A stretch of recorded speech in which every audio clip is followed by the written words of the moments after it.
should you set up the business side of your detective agency before you get your private investigator license, or should you get your PI license and then set up your business?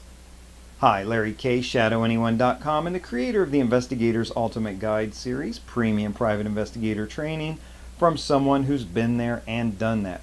This is the type of question that's kind of hard to find an answer to, even when you're dealing with someone who's done it, who's generous about sharing information, and who's knowledgeable. And the simple reason is, it's because when you're starting out, there's a lot of things like this that you deal with one time, and you may struggle with it for a day or two or even a week, but once you figure it out, you move on to the next step. You never think about it again. You never go back. Things like this are, like how do you get an employer identification number? This is something that as a business you do, and once you figure it out, you never do it again. So 10 years later, 20 years later, someone might ask you, hey, how did you do this? You say, it was a million years ago. I don't remember. By the way, if you need an EIN, you contact the Internal Revenue Service. They have a form that you can access from their website. It's easier than ever to get an employer identification number now.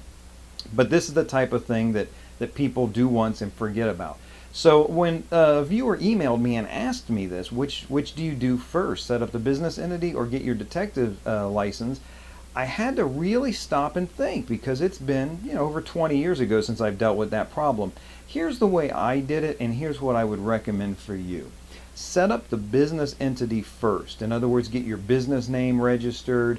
It's set up, have your office address. If you're working from home, maybe you're going to have a private mailbox or a post office box that you deal out of.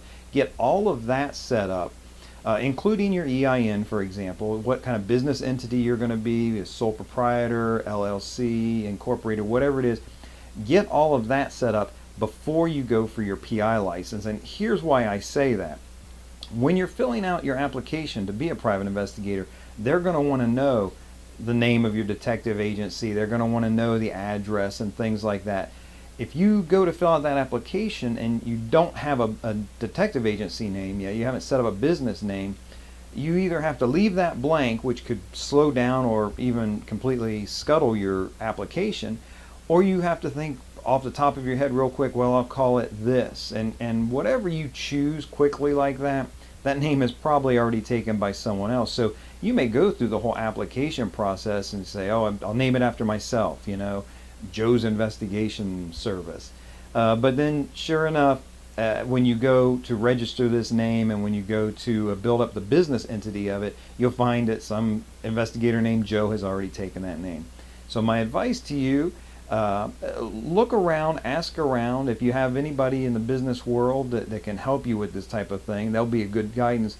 But the way I did it, the way I would recommend for you is set up the business side first, and the PI license will follow after that.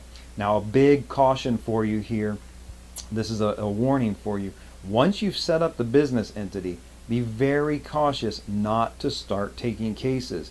And the temptation is going to be that, okay, I've got it made up now, and you tell people, oh, I'm starting a detective agency, and someone will say, well, hey, can you find so and so? And you think to yourself, well, that's not a big deal. It's a few keystrokes on a computer. I'll do it for them. And you'll get these little things that you might be tempted to do, even some simple things. If you've gotten my training, the Investigator's Ultimate Guide to Surveillance, and someone says to you, well, I just need this person followed from work to home, and you think to yourself, I know how to do this. It's not a big deal in a sense. I'll do this, and maybe they'll throw me some gas money or something. Well, you know what? Now you're conducting investigations without a license.